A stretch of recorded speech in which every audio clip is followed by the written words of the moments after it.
more about this. Why is it exactly that they're unable to burn those fats? Like if we talk about different kinds of fats and the PUFAs especially, why is it that they can burn our fatty acids so easily, but when it comes to those fats, it causes this circuit breaker? I think you mentioned inflammation and like heat. I'd love to know a little bit more about that mechanism of action.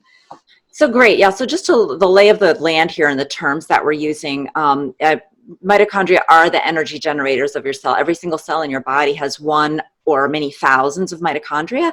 If you're talking about a fat cell where there's mostly kind of sitting around not doing a lot, they only need like one or two mitochondria. But if you're talking about like a heart muscle and you're an athlete, you may have thousands of mitochondria because that muscle cell needs to generate a ton of energy from time to time. Not all the time, but it needs to be able to generate a ton of energy.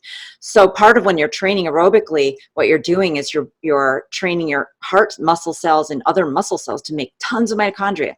Now, those mitochondria are engines, and just like the engine in your car or like the battery on your iPhone, it needs a certain kind of fuel or you're going to blow it up. Right? You can probably imagine that if you go to a different country and use the wrong like kind of charger for the outlet that's in the wall, maybe there's too much power in that outlet, you're going to blow out your bat. It's not going to work anymore, right? And the same like with your car, you might imagine that if you, instead of putting normal gasoline in there, you put something in there that's way more explosive, like maybe jet fuel or something, you're going to blow up your engine. So there's just, every engine has a fuel that it can handle. And because biology is so adaptive, the mitochondria actually can utilize or can make energy from a lot of different fuels that enter the cell. And they do that because your cell often chops them up into little bitty pieces that the mitochondria can burn. Kind of like if you're a mom and you're trying to feed your baby chicken, you kind of, maybe you might give them chicken nuggets or something, hopefully deep fried and something healthy, but instead of giving them an entire chicken, right? So the mitochondria get these little nuggets. But when your diet is full of PUFAs, the process of breaking them down, those big fatty acids, into smaller chunks for the mitochondria, that process goes haywire, and it creates oxidation reactions, and too much energy, is released for the mitochondria to function. And so it triggers that circuit breaker, and energy production just goes down to nothing. And I cite a study in the Fat Burn Fix, and I show a graph of what it actually looks like, where the actual study results, where they added certain fatty acids, and they saw the energy level. Well, actually, it was like the study was kind of cool because energy production was measured in fluorescence, like in brilliance. And so they just saw that the lights in the cells literally dimmed. So yeah, it was kind of cool. Yeah, exactly. The energy production went down. And so that's why it's just like PUFAs are not a good fuel, because they are never really in nature in huge proportion, except for plants that specifically need that for their germination process, which are often the seeds, which are the seeds that we make seed oils out of. But even things like flax and stuff like that, they need to have a whole ton of PUFA for the germination process. But they specifically use antioxidants to control the way that the PUFAs come to life and help the seed come to life. And it's just a short-term thing too. It's during the germination. For the rest of the plant's life, they don't use, they don't have a lot of PUFAs in them. I almost wonder if it's kind of analogous to when like you have lipids that are glycated or oxidized, and then they kind of go back to the liver, and the liver goes, I don't know what you are. I don't know what kind of molecule you are, but you're not coming in, and then they stay in the blood. Like, is that sort of what's happening with the mitochondria? Like, they just don't recognize this molecule because it's so unnatural that they can't burn it in that way? So that would actually be a protective measure. And so, yes, for anything to get into the mitochondria, it's usually transported. However, the the mitochondria really cannot protect themselves against the full fatty acid, the polyunsaturated fatty acids, because again, our bodies have never encountered this quantity.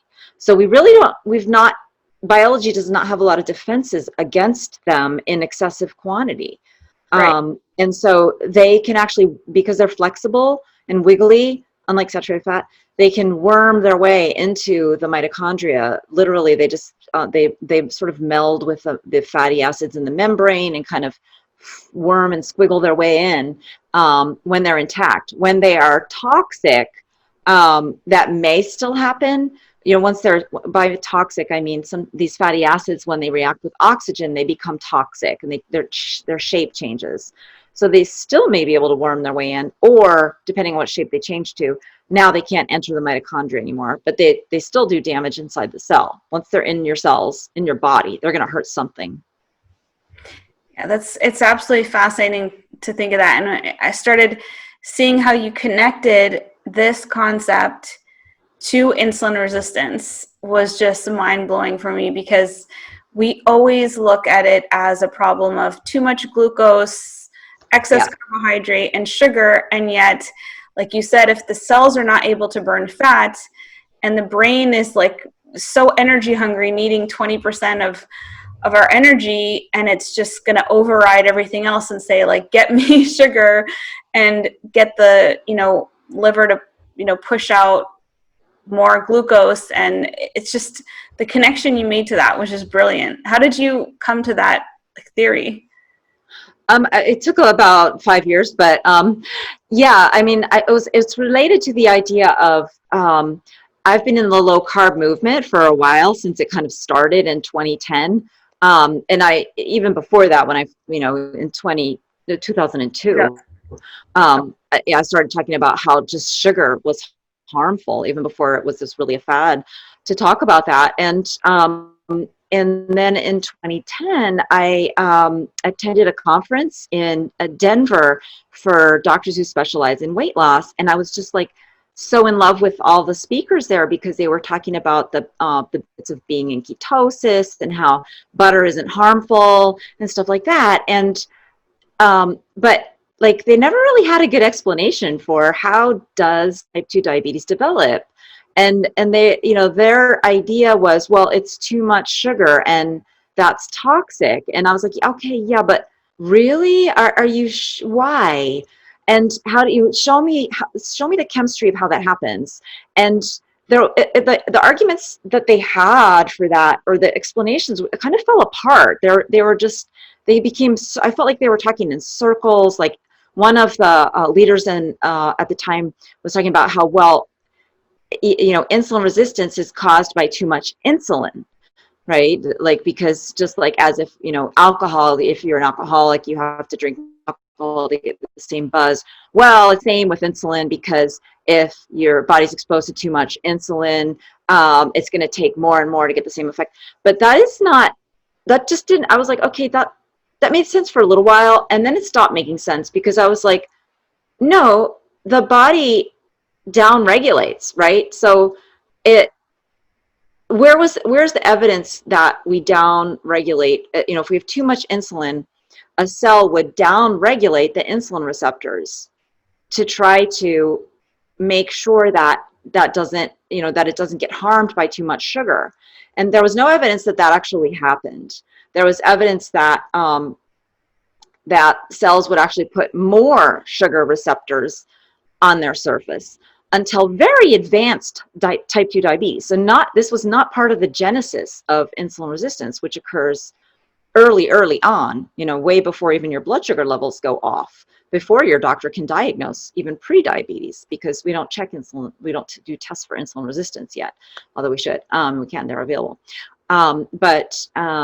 So I was just not satisfied with that explanation, and I figured that since nobody was talking about how PUFAs work and the role of vegetable oil in promoting inflammation, which was already, I understood that right off the bat. Like, that was one of the first things that got me to switch my my practice from being afraid of saturated fat to being afraid of polyunsaturated fat was when I started going into the chemistry, which makes it's very clear, it's not controversial, that PUFAs are prone to disintegrating, turning into toxins, promoting inflammation. They're pro-inflammatory. They're extremely powerful source of inflammation.